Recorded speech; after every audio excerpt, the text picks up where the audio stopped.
The sound of the automatic door, locks clicking open, felt louder than the thunder rattling the tinted windows of the luxury sedan. "Get out." Katrina stared at the man in the driver's seat.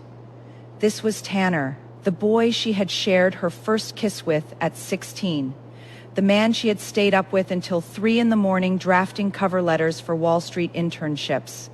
The man who was supposed to slip a diamond on her finger by graduation. Right now, his jaw was set in a hard, unforgiving line, his eyes devoid of any warmth. "Tanner, it's pouring," Katrina said, her voice dangerously calm despite the tremor in her hands. "And we're on 24th and Main. Do you have any idea how dangerous this neighborhood is at midnight?" From the back seat came a perfectly timed, muffled sob. "Tanner, please don't," Raven whimpered, clutching a ruined cream-colored blazer to her chest. It was the blazer Katrina had supposedly spilled a glass of Merlot on during the university's most exclusive alumni networking gala just 20 minutes ago. "It's my fault. I shouldn't have stood so close to her.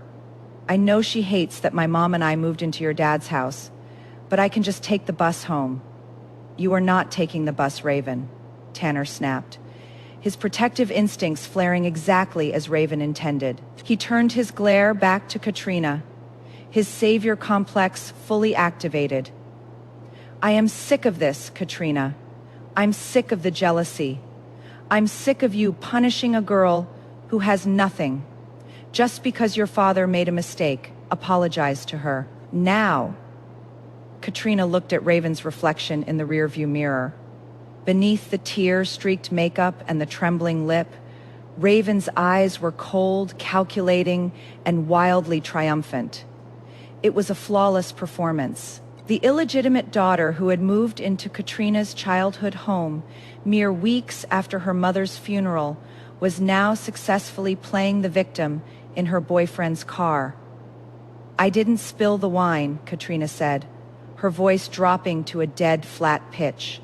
"She poured it on herself the second you turned your back." Tanner slammed his hand against the steering wheel. "Unbelievable? Get out of the car, Katrina. Walk it off. Maybe the rain will cool down your ego. I am not driving you back to our apartment until you learn how to treat people." For a 10-year relationship, the end took exactly 10 seconds. Katrina didn't scream. She didn't beg. The sheer exhaustion in her bones suddenly outweighed the love in her heart. Without another word, she unbuckled her seatbelt, pushed the heavy door open, and stepped out into the freezing deluge. Before she could even close the door completely, the tires screeched. The sedan peeled away, kicking up a wave of filthy street water that soaked her tailored skirt. She was left standing alone under a flickering street lamp, the icy rain plastering her hair to her cheeks. She took a breath, clutching her leather purse tightly to her side, and started walking toward the glowing sign of a diner 3 blocks down. But she didn't make it that far. It happened fast. The sudden thud of heavy footsteps behind her. A rough hand yanking the strap of her bag. Katrina instinctively pulled back, but her heels slipped on the wet pavement, offering no traction. A sharp shove sent her flying backward. "Let it go, bitch!" a raspy voice yelled. The back of her head connected with the brick wall of an alleyway with a sickening crack. White, hot pain exploded behind her eyes, immediately followed by a terrifying, suffocating darkness. The last thing she felt was the cold concrete against her cheek and the sound of footsteps sprinting away into the night. The harsh, unforgiving glare of fluorescent lights pierced through Katrina's eyelids. She groaned, the sound raw in her throat. Her head throbbed with a rhythmic, pounding agony. "Honey, squeeze my hand if you can hear me." Katrina blinked against the light. A nurse in faded blue scrubs was standing over her, adjusting an IV drip. "There we go. Welcome back to the land of the living," the nurse said gently. "You've got a mild concussion and a nasty laceration on your scalp. Some good Samaritans found you in an alley and called the paramedics. You're lucky, sweetheart. People don't usually walk away from that side of town at night. Lucky. The word tasted like ash in Katrina's mouth. We couldn't find your ID, but the cops recovered your phone dumped in a trash can a block away. The nurse continued, placing a cracked smartphone on the plastic tray table. Screen's shattered, but it still buzzes. Katrina slowly reached for the phone. Her fingers were bruised, her manicured nails chipped. As she tapped the cracked glass, the screen flared to life, illuminating the sterile hospital room. There were 17 missed messages. Her heart did a strange, hollow flutter. A tiny, pathetic part of her, the girl who had loved Tanner since she was 16, thought maybe, just maybe, he had realized what he had done. Maybe he had circled back. Maybe he was out of his mind with worry. She opened the text thread.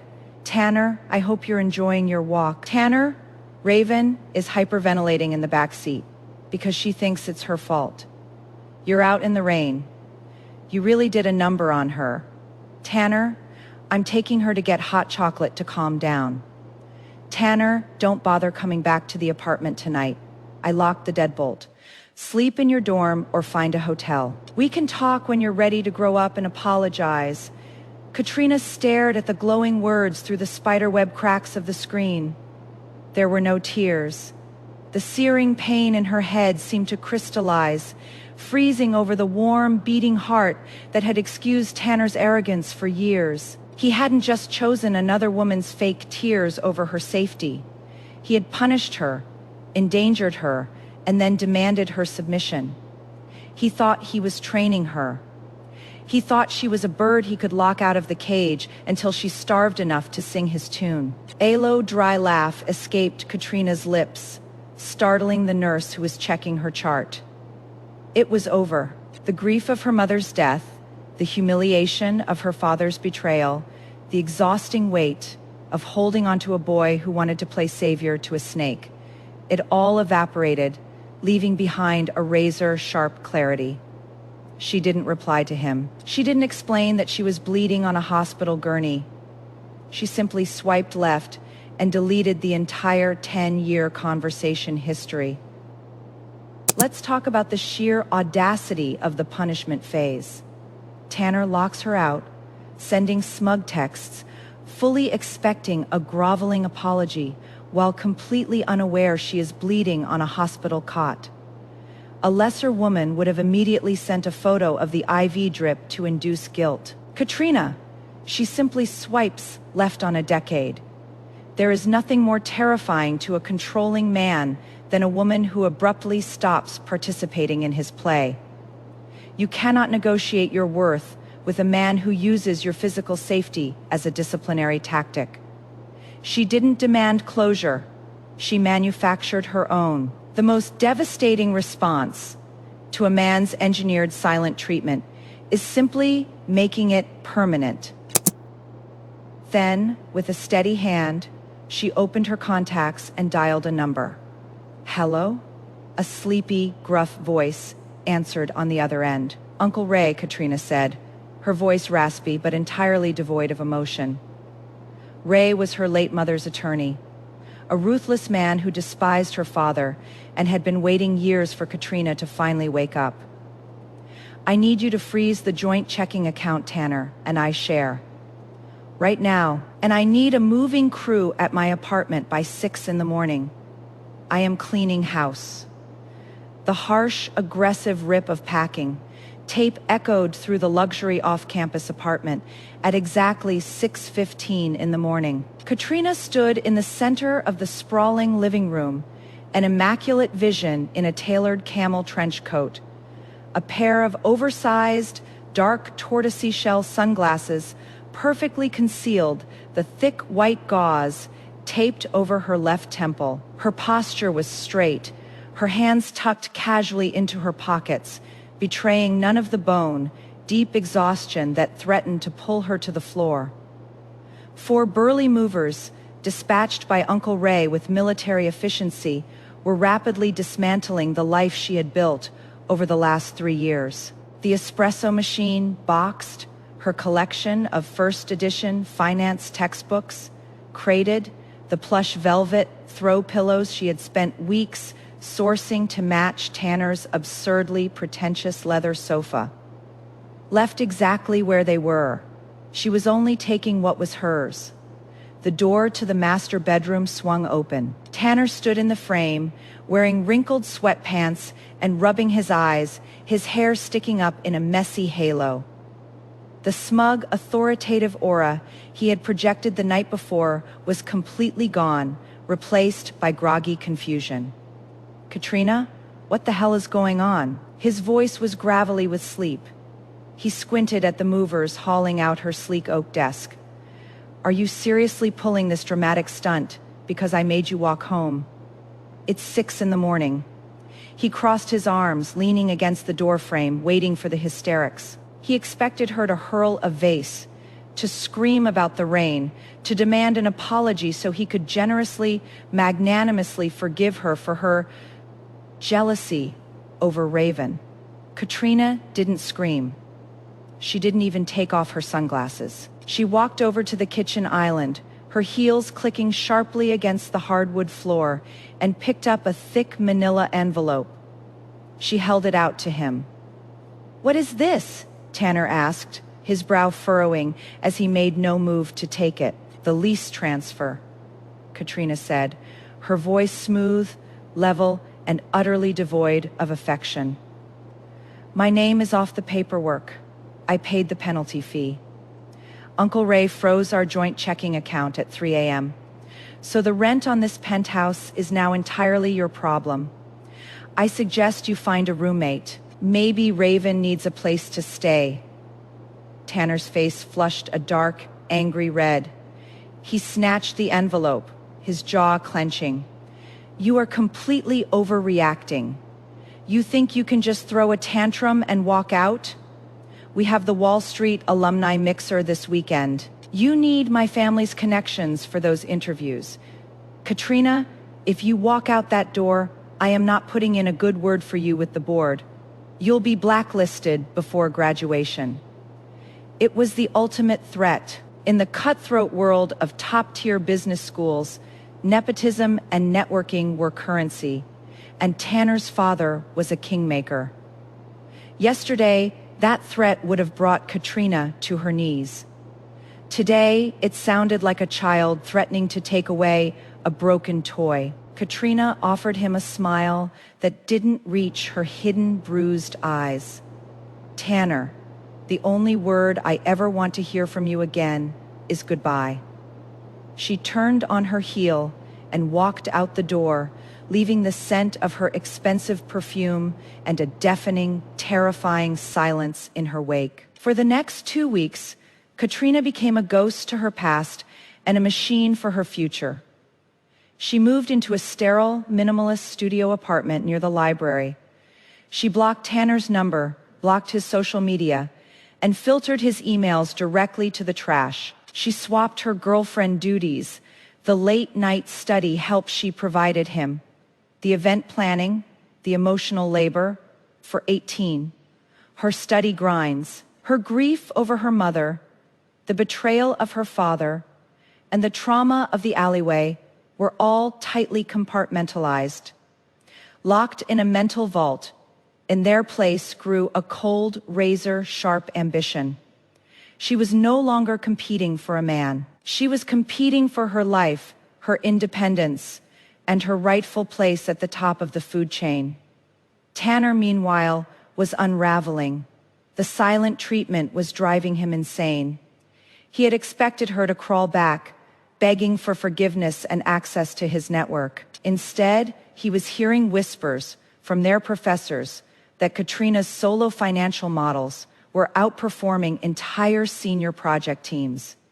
He needed to break her composure.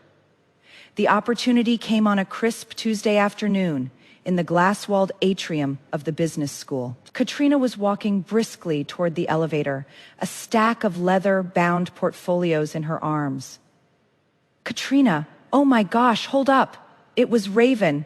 She was practically hanging off Tanner's arm, wearing a sickeningly sweet smile. But it wasn't Raven's fake innocence that caught Katrina's attention. It was the jewelry around Raven's neck, a double strand of vintage pearls, Katrina's grandmother's pearls, which she had accidentally left at her father's estate. It was a blatant, calculated provocation. Raven stroked the pearls casually, her eyes gleaming with malice as she waited for Katrina to break down, to cause a scene, to look like the crazy, jealous ex-girlfriend in front of the entire atrium. Tanner stood taller, puffing out his chest, ready to defend his new, fragile prize. Katrina stopped. She looked at the pearls. She looked at Raven's poorly tailored, off-the-rack skirt that tried too hard to look like designer wear.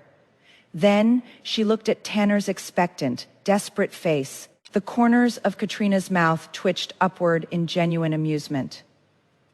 "I'd ask how you are doing, Raven," Katrina said, her voice carrying effortlessly through the quiet hum of the atrium. "But I charge a $500 consultation fee to fix other people's cheap mistakes." She shifted her portfolios, her gaze sliding over them like they were a smudge on the glass. "Now, if you'll excuse me, I have a final round interview with the partners at Vanguard Capital. Please don't let me interrupt your whatever this is." She didn't demand the pearls back. She didn't yell. She just walked right through their little bubble of pathetic drama, the crisp clack of her stilettos echoing like a judge's gavel. Tanner watched her step into the elevator, his stomach dropping into his shoes. She wasn't playing a game. She wasn't trying to make him jealous. As the metal doors slid shut, shielding Katrina's immaculate posture from view, the terrifying reality finally sank its claws into Tanner's massive ego. He hadn't disciplined her. He had set her free. The women's restroom on the 4th floor of the Sterling Business School was less of a bathroom and more of a sanctuary for the overly ambitious and sleep-deprived. With its floor-to-ceiling Italian marble, flattering vanity lighting, and velvet ottomans, it was the only place on campus where crying was socially acceptable, provided you fixed your eyeliner immediately afterward. Katrina stood at the sinks, washing her hands with methodical precision. The cold water was grounding. She had just crushed a mock negotiation in her advanced corporate strategy class, leaving 3 male peers stuttering over their spreadsheets. For the first time in weeks, the headache from her concussion was gone, replaced by the adrenaline of pure competence. She reached for a paper towel, her gaze lifting to the expansive mirror. The door swung open, and the atmosphere in the room instantly curdled. Raven walked in. She wasn't alone. 2 sophomore girls trailed behind her like eager puppies, giggling at whatever witty comment Raven had just made. But the moment Raven saw Katrina's reflection, she held up a hand, snapping her fingers dismissively. "Give us a minute, girls," Raven said, her voice dripping with faux, sweet authority. Family talk. The underlings scurried out, sensing the sudden drop in barometric pressure. The heavy door clicked shut, sealing them in the quiet, echoing space. Katrina didn't turn around. She calmly tossed the paper towel into the trash and reapplied her lipstick, watching Raven in the mirror. The helpless little girl act from the rainy night on 24th Street was gone. In its place was a smirk that belonged on a Batman villain. "You are unnerving, you know that," Raven said, leaning her hip against the counter next to Katrina. She was wearing the pearls again. They looked cheap against her neon. Pink cashmere sweater. Tanner is falling apart, trying to write his thesis, and you are just attending lectures. It's cold, Katrina, even for you. "It is called tuition, Raven," Katrina replied, capping her lipstick with a satisfying click. "I am here to get a degree. I assume you are here to find a husband since your GPA wouldn't get you into a community college. Raven's smirk faltered, then sharpened into something jagged. She laughed, a harsh, ugly sound that bounced off the tile. You think you're so smart because you have your mother's brains, but look where that got you, dumped on the side of the road, alone. I walked away, Katrina corrected, turning to face her finally.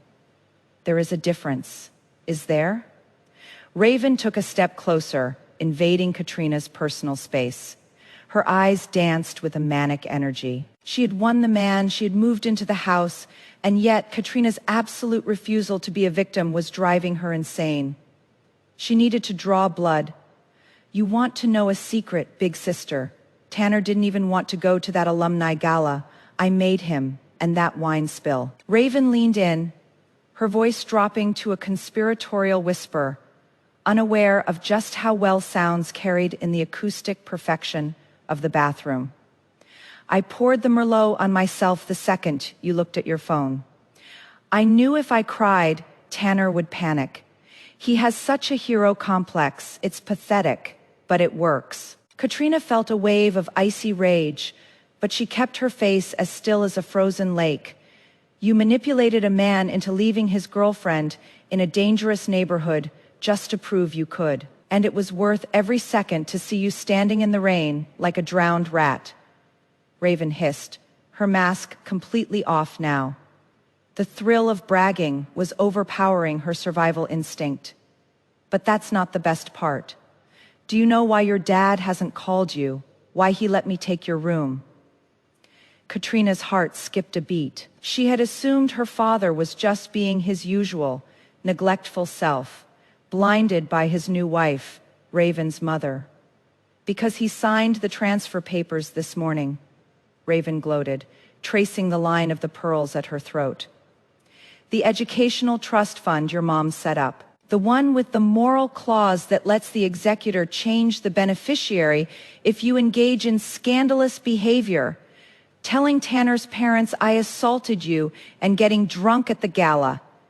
That counted as scandalous. The money is mine now, Katrina. All of it. Consider it my tuition for teaching you how the real world works. The silence that followed was deafening. Raven expected tears. She expected a slap. She wanted the violence so she could run to Tanner and play the victim again.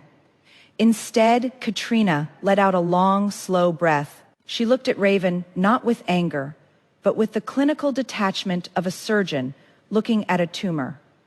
You really should have paid attention in Business Law 101. Raven, Katrina said softly. What? Raven blinked, confused by the lack of screaming. The lecture on evidence and admissibility. Specifically, the part about one-party consent laws in this state. The classic amateur villain monologue. Raven was so deeply intoxicated by her own perceived victory that she entirely forgot she was dealing with a top-tier finance major, not a soap opera extra. Never interrupt an inferior opponent when they are actively destroying themselves. Katrina didn't pull hair or scream in that bathroom. She just let Raven's fragile ego dig a 6-foot legal grave, and then politely handed her the shovel. A smart woman knows that tears dry, but a saved audio file in a one-party consent jurisdiction is forever. It isn't petty revenge. It is just immaculate administrative work. Katrina reached into the front pocket of her blazer. She pulled out her phone. The screen was facing outward. The voice memo app was open, the red waveforms pulsing rhythmically as they captured the ambient noise of the bathroom fan and the clear, undeniable confession that had just ended. Recording saved, Katrina said, tapping the stop button. Raven's face drained of color so fast she looked like a corpse. You can't. I just did, Katrina said, sliding the phone safely back into her pocket. You just admitted to fraud, coercion, and orchestrated theft of a trust fund. And since you just implicated my father as a co-conspirator in violating fiduciary duty, I think Uncle Ray is going to have a very fun afternoon." Raven lunged for her. "Give me that phone." Katrina sidestepped her effortlessly. She was faster, sober, and fueled by a righteous fury that burned cleaner than gasoline. She caught Raven's wrist midair, her grip like iron. "Don't," Katrina warned, her voice low and dangerous. "You've already assaulted me once by proxy. If you touch me, I won't call the dean. I'll call the police. And unlike Tanner, the cops won't care about your crocodile tears." She shoved Raven's hand away. Raven stumbled back against the sinks, clutching the counter, panting with sudden, dawning terror. Katrina adjusted her bag on her shoulder. She walked to the door, pausing with her hand on the handle. She looked back at the girl who had tried to steal her life, seeing her for exactly what she was, a small, sad thief wearing stolen pearls. "Enjoy the pearls, Raven," Katrina said. "They're the only thing you'll have left when I'm done with you." She walked out, leaving Raven breathless in the cold, white room. The game had changed. Katrina wasn't just defending herself anymore. She was going on the offensive. The lobby of the Harrington and Associates law firm was a cathedral of mahogany and silence. Katrina sat in a leather wingback chair, her legs crossed, a paper cup of lukewarm black coffee in her hand. She looked like the CEO of a company that hadn't been founded yet. "He's ready for you," the assistant whispered. Uncle Ray's office smelled of old paper and expensive cigars. He didn't look up from a mountain of folders as Katrina entered. "I listened to the file you sent, Katrina," he said, his voice a gravelly rumble. "Malicious, short-sighted, and remarkably stupid. That girl didn't just hand you a smoking gun, she handed you the entire armory." He finally looked up, his eyes sharp behind gold-rimmed spectacles. "But your father. If we move on this, we're moving on him. To divert a trust fund under false moral turpitude claims isn't just a family spat. It's felony fraud. He could lose his license. He could lose the firm. Are you ready to be the one who pulls the trigger?" Katrina didn't hesitate. "He pulled the trigger the night he let Raven's mother move into my mom's bedroom while the funeral flowers were still fresh. He pulled it again when he stopped taking my calls. He's not my father anymore, Ray. He's an opposing party." Ray nodded slowly, a grim smile touching his lips. "Good. Then we don't just sue. We liquidate. I've already flagged the joint account freeze with the bank. Now about that moral clause." He slid a single sheet of paper across the desk. It was the original trust document signed by Katrina's mother. "There's a counter clause your mother insisted on," Ray said. "When your father clearly forgot. If the executor is found to have acted in bad faith or with personal bias, the entire estate, including the family home and the secondary holdings, reverts immediately to the sole beneficiary. That's you." Katrina felt a chill that had nothing to do with the air conditioning. "So, I don't just get my tuition back. You get everything," Ray replied. "The house, the cars, the portfolio. You can evict them by Friday." The university's Innovators Gala was the social event of the semester. It was held in the glass-domed conservatory, filled with the scent of lilies and the hushed tones of high-stakes networking. Tanner was there, looking haggard in a tuxedo that suddenly felt too big for him. Beside him, Raven was vibrating with a nervous energy she tried to mask with aggressive social climbing. She was wearing a dress that cost more than Tanner's monthly rent, money she assumed was already hers. "Tanner, why is everyone looking at us?" Raven whispered, clutching his arm. "They're probably just admiring us," Tanner muttered, though his eyes kept darting to the entrance. He hadn't slept, His father had called him an hour ago, screaming about irregularities in the family accounts. The room went silent. Katrina walked in. She wasn't wearing the expected evening gown. She was in a razor-sharp midnight blue power suit with a silk camisole, no pearls, no jewelry, just a look of absolute terrifying calm. And she wasn't alone. Walking beside her was Dean Sterling and two men in dark charcoal suits, investigators from the University Ethics Committee. "Tanner," Katrina said, her voice cutting through the ambient noise like a diamond through glass. Tanner tried to muster his old arrogance. "Katrina, if you've come here to apologize for the bathroom incident, it's too late. Raven told me everything. You tried to blackmail her." "Is that what she told you?" Katrina turned her gaze to Raven, who looked like she wanted to melt into the floor. "Raven, did you tell him about our little chat in the marble stalls? The part where you admitted to the wine setup, or the part where you bragged about the trust fund fraud?" "She is lying," Raven shrieked, her voice cracking. "Tanner, she is obsessed. She's trying to ruin us because you chose me." Katrina didn't argue. She simply pulled a small, high-fidelity Bluetooth speaker from her clutch, set it on a nearby cocktail table, and tapped her phone. The conservatory was built for acoustics. Raven's voice, harsh and triumphant, filled the room. "I poured the Merlot on myself the second you looked at your phone. He has such a hero complex. It's pathetic. The money is mine now, Katrina, all of it." The recording played to the very end.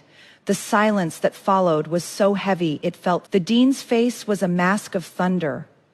The donors and alumni, the people Tanner's father desperately needed to impress, were looking at the couple with pure disgust. "Tanner," Raven whimpered, reaching for him. Tanner recoiled as if she were a snake. His hero complex couldn't survive the public humiliation of being called pathetic by the girl he thought he was protecting. "You used me," he breathed, the realization shattering his ego. "You made me look like a fool." "Oh, Tanner," Katrina said, stepping closer. She leaned in, her voice a low, cold velvet. "You didn't need her help to look like a fool. You managed that all on your own the night you left me in the rain." Notice how quickly Tanner's magnificent hero complex evaporates when the spotlight turns harsh. The moment the recording exposes the truth, he instantly tries to pivot and play the victim, claiming Raven used him. But Katrina refuses to grant him that cowardly exit. She doesn't blame the other woman for the man's choices. Raven may have set the stage, but Tanner was the one who willingly unlocked the car door in a dangerous neighborhood. Accountability is a remarkably bitter pill, and Katrina Hand delivers it dry. A man's betrayal is never the result of a spell cast by a mistress. It is simply the exposure of his true character. She turned to the ethics investigators. "I believe you have the documentation regarding the falsified moral scandal reports submitted to the trust office." "We do, Miss Vance," the lead investigator said, "and we've already contacted the authorities regarding the fraud." Katrina looked back at the pair, one a broken king, the other a cornered thief. "The movers will be at the house tomorrow at 8 a.m., Raven," Katrina said. "I'd suggest you and your mother start packing tonight. I'm turning the property into a foundation for at-risk women. I think it's what my mother would have wanted." She didn't wait for a response. She didn't need to see them fall. She had already felt the ground move. As Katrina walked toward the dean to discuss her future, she realized she didn't feel the weight of the... She felt light. She felt powerful. She was finally the author of her own story. 3 years is a lifetime in the financial district. For Katrina Vance, it was just enough time to build an empire from the ashes of a stolen inheritance. The corner office of Vance and Vanguard Associates sat on the 42nd floor, a glass and steel eyrie that looked down on the bustling arteries of the city. There was no mahogany here, no stuffy leather wingback chairs. The space was sleek, modern, and flooded with natural light, a physical manifestation of the transparency and ruthless efficiency Katrina brought to the venture capital world. She stood by the floor-to-ceiling window, a steaming cup of Earl Grey tea in hand, watching the morning traffic. She was dressed in a tailored ivory white suit, her hair pulled back into a severe, elegant chignon. The intercom on her pristine glass desk chimed softly. "Miss Vance, your 9 o'clock is here. The representatives from the Women's Innovation Fund." "Send them in, David. Thank you," Katrina said, her voice warm but commanding. Before she turned away from the window, her phone buzzed with a Google alert. It was a habit she kept, a tiny indulgence in Schadenfreude. The alert was a brief, buried article from a local business blog, Sterling Alumni Startup Files for Chapter 11.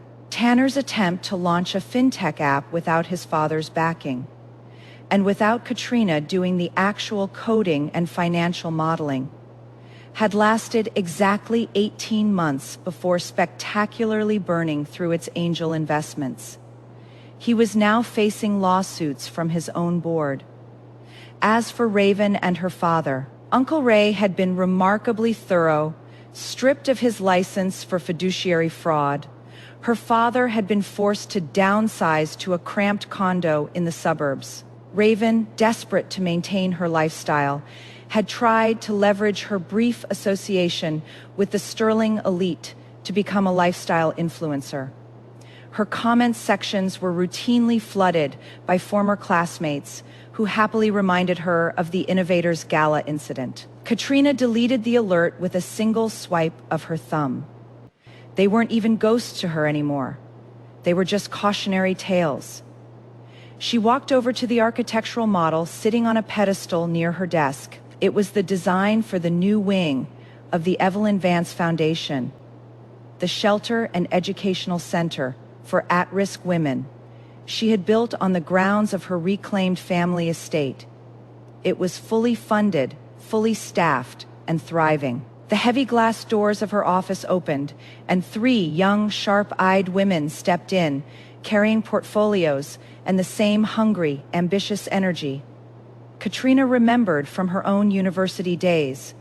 They looked at her not just as an investor, but as a legend. "Good morning, ladies," Katrina smiled, gesturing to the conference table. She set her tea down and picked up a silver pen. "I've reviewed your pitch deck. You have a brilliant concept, but your financial projections are too timid. If you want to survive in this city, you don't ask for a seat at the table. You buy the building." She pulled out a term sheet, her eyes gleaming with the thrill of the game. "Now, let's get to work. Let's dissect the sunk cost fallacy of modern romance." Katrina spent 10 years building Tanner. She drafted his cover letters, managed his schedule, and essentially acted as the unpaid kuo of his existence. Society conditions women to believe that if we just invest enough time, unwavering loyalty, and emotional labor into a man, we will eventually earn our dividends in the form of a ring and a serene suburban life. But loyalty is not a currency you can spend at the bank of a narcissist. When Tanner kicked her out into the freezing rain, he didn't just break her heart, he shattered the illusion. He showed her exactly what her decade of meticulous investment was worth to him. Absolutely nothing. This is the exact moment where most women stumble. We look at the 10 years and think, I can't just throw that away. But Katrina did the math. She realized that walking away empty-handed is infinitely more profitable than staying to manage a bankrupt relationship. She didn't waste her premium energy trying to destroy Tanner and Raven. She simply let their own towering incompetence do the heavy lifting. Instead, she redirected all that brilliant razor-sharp focus back into her own portfolio. She took her mother's legacy, bought the building, and evicted the parasites. The greatest revenge is never a shouting match in a hallway. It is outgrowing the people who tried to keep you small. It is looking down from a glass corner office and realizing the boy who broke your heart couldn't even afford the rent in your new reality. So here's my question for you tonight. Have you ever been trapped by the sunk cost fallacy? When did you finally realize that your investment was actually just a black hole? And exactly how did you cut your losses? Drop your boardroom strategies and exit plans in the comments. I am reading. Madam Readout.